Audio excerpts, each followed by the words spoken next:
Majority Leader. Thank you, Honorable Speaker. But allow me, Honorable Speaker, as I congratulate the Honorable Babu for the good performance, to also correct him that what he was describing is called bottom-up economic model, not trickle-down. I know he may have a problem with bottom-up, and I also want to encourage the Honorable Babu that indeed now is when you are doing what you ought to be doing. Speaking to issues economics, and not in any way, and we should not allow any leader in this country in any way to sabotage that economic recovery trajectory that we have begun this year. And therefore, I encourage the Honorable Babu Owino to join the rest of the country as eloquently as he has submitted on the bottom-up economic model, to eloquently do the same out there, not just in the House. Also, as you speak in rallies, let us speak towards economic recovery. Honorable Speaker, I also rise to support this motion and indeed take this opportunity to thank the Budget and Appropriations Committee and by extension the Debt Committee for the splendid job that they have done over a very short time. Honorable Speaker, these supplementary estimates come at a very good time for the country and for us as members of parliament, because we were elected into this assembly, Honorable Speaker, as the 13th parliament, to resolve issues that are of concern to the Kenyan people. And there is no greater issue of concern to the people of this country today, and indeed globally, the world over, other than the rising cost of living.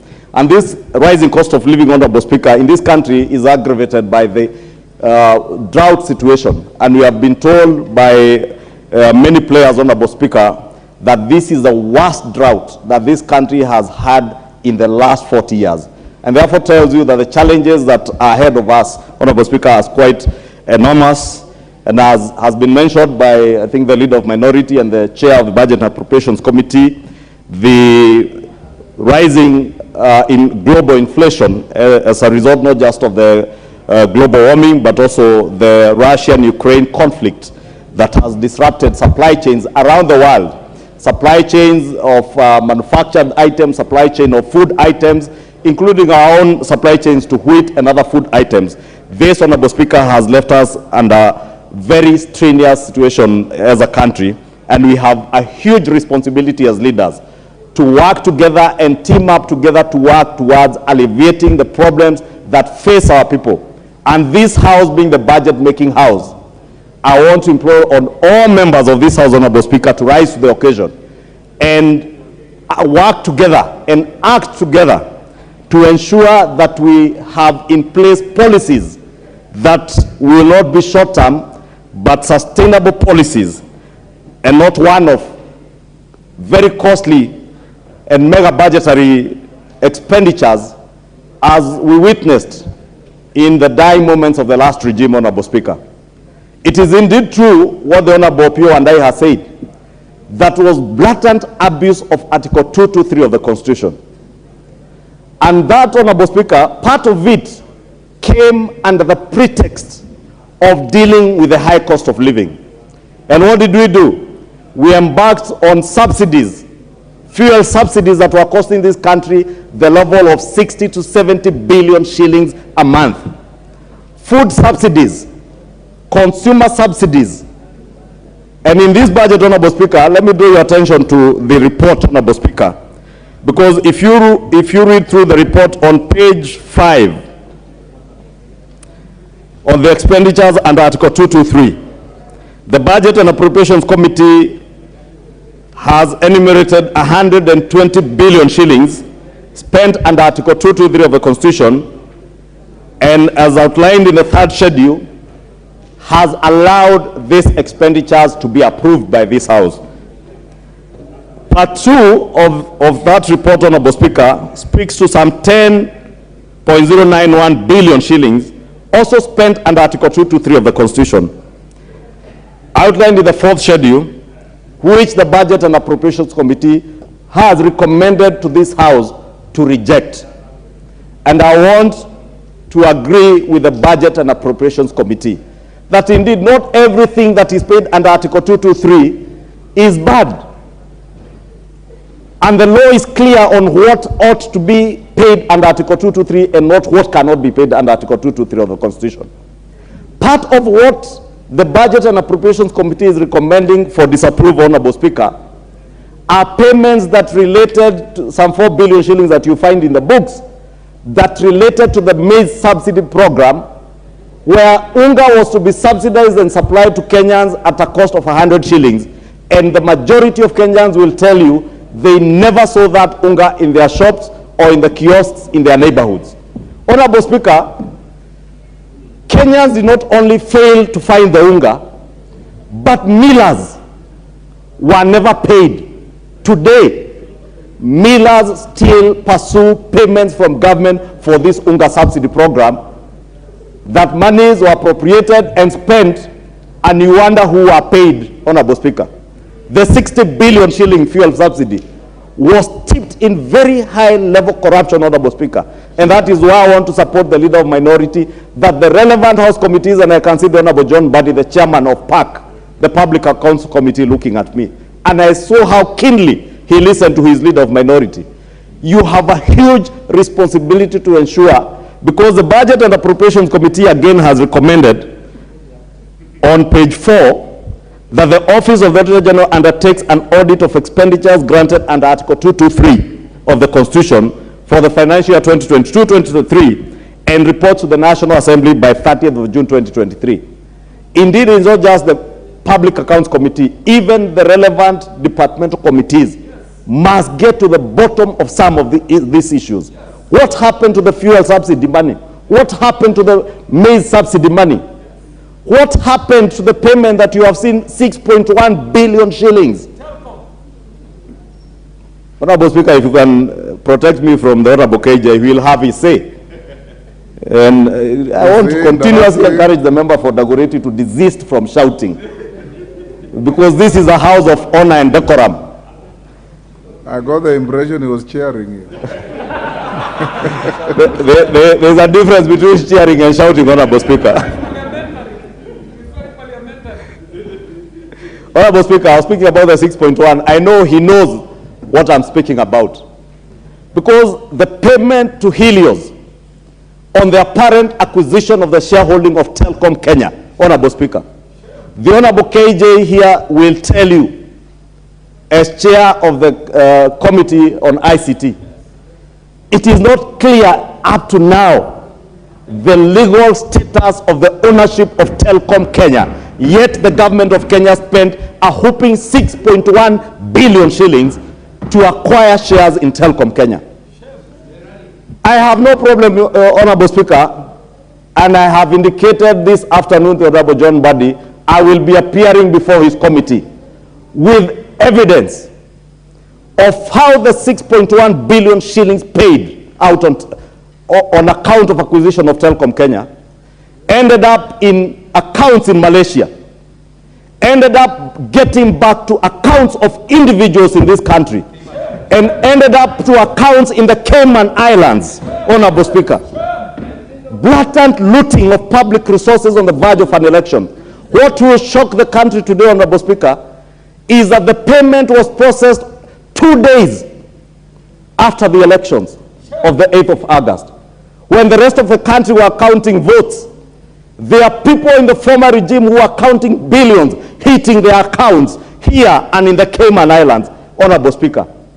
And these things must come to light, because the same characters today, Honorable Speaker, are the same people who pretend to be speaking about the high cost of living, yet yesterday you are looting this country dry, and today you are out there inciting Kenyans, telling Kenyans the cost of living has gone up. It is you who took the cost of living high. It is your blatant looting of our country that has driven our economy to where it is, and we must speak about these things without fear, without favor. We told them then, and we will continue to tell them even today, Honorable Speaker. Honorable Speaker, the Leader of Minority pointed out to issues under 223 that have also been paid by this nonsense regime, as he called it. This regime has indeed made payments out of the 120 billion shillings under Article 223. But look at what has been paid. It is 6 billion shillings. I heard the leader of minority say he has not seen the recruitment of teachers. You are aware, over 3,000 teachers have been recruited. 30,000, sorry. The highest number of teachers to be recruited at a go in the history of pre- and post-independence Kenya have been recruited under the Kenya Kwanza administration, Honorable Speaker. The 30,000 teachers, those who were there before, instead of allocating 6 billion shillings to recruit teachers, yet they were the initiators of the junior secondary and CBC program. They never saw reason and sense to allocate resources to recruit teachers and provide capitation for junior secondary. In this supplementary budget, honorable members, 6 billion shillings goes towards recruitment of 30,000 teachers to ensure our junior secondary students and CBC program kicks off adequately. 9 billion shillings in this budget is going towards capitation of our junior secondary. 2.9 billion in this budget is going to a nation, Honorable Speaker, that bedeviled members of parliament under their CDF kitties. Arrears under CDF. That after the passage of this supplementary budget, you will have 2.9 billion shillings that will clear all the arrears that have bedeviled constituencies that have had arrears up to and including the year 2022-2023. And therefore, I want to ask members, even as we get these arrears, please commit a number of these resources to ensuring that we support our education sector. A nation that is not educating its children is not a nation and has no future. Let us also play our role as members of parliament, because we have a role under NGCDF to guide our NGCDF committees. I know members of parliament have no role in CDF, but you have a guiding role and an oversight role. Guide your NGCDF committees to allocate resources, even part of these areas, to sort out the issues of providing infrastructure for the junior secondary and CBC program, so that none of our children go without accessing education, Honorable Speaker. Honorable Speaker, in this budget, when we said that this government, Honorable Speaker, will embark on what the Honorable Babu Owino was afraid to mention, but spoke in a very glorious manner about the bottom-up economic transformation agenda. And indeed, the issue he was talking about of demand and supply, no, he clearly understands what he was talking about. The only thing he never understood is that what he was describing is the bottom-up economic transformational agenda under Kenya Kwanza. And under this bottom-up economic transformation agenda, Honorable Speaker, in this budget, you will remember His Excellency the President committed that where the Jubilee government faltered on some of the programs under the Big Four agenda, on the program of housing, we shall not falter. And it will not just be talk. And Honorable Speaker, when I was the chairman of the Budget and Appropriations Committee, progressively in every report I tabled in this House, I indicated that there were no resources that were being committed to the Big Four agenda. And we warned the Jubilee administration then, including our former president. In person, I remember telling him, every other budget that appears, there are no resources being committed to the Big Four agenda. This regime, I'm happy, is not just about talk, it's about action. That we have not only spoken about the housing agenda, but in this first supplementary budget, a figure of 1.5 billion, and I'm aware, if you look through the request by the chairman of the housing committee who is here, the Honorable Ngeno, he had wanted 8 billion shillings. But I'm glad that the committee, the Budget and Appropriation Committee, was able to spare 1.5 billion shillings to ensure that in all our 290 constituencies, we have seed capital for affordable housing, Honorable Speaker. And I want to encourage members of parliament to identify public land in your constituencies where housing, affordable housing can be done with this seed capital coming in. This will spur economic activities, as the Honorable Babu Owino was talking about, create jobs for millions of our youth, and create that ripple effect in our own economies down at the grassroots. When you build 100 housing units in Kikuyu constituency or in Karachuonyo constituency, Honorable Speaker, the level of youth that you will employ in that constituency will not be less than 2,000 youth getting direct employment. The indirect and ripple effect of these economic activities out of this housing agenda, Honorable Speaker, will be momentous. And that's why I said it's not just about talk. Honorable Speaker, we cannot pass a supplementary budget at this time and not address the question of the drought situation in our country, which, Honorable Speaker, we have been told and have indicated is the worst situation.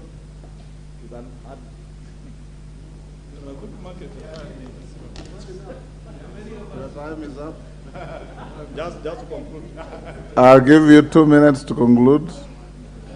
Thank you, Honorable Speaker. I was speaking about the drought situation, and if you go through the figures, Honorable Speaker, another 5 billion shillings is going towards drought mitigation programs in various ministries, Honorable Speaker. Honorable Speaker, also the issue of the insecurity situation in the North Rift, Honorable Speaker. And you see a lot of money, at least a figure of 200 million towards police operations and security operations to restore peace and restore sanity in the North Rift and parts of Samburu, Honorable Speaker, where there are issues. There also the issue of critical road interventions in constituencies that is there, and another 1.3 billion shillings that is going towards construction of sheds at EPZA as an economic niche for the hustler economy, Honorable Speaker, to ensure that we create job opportunities.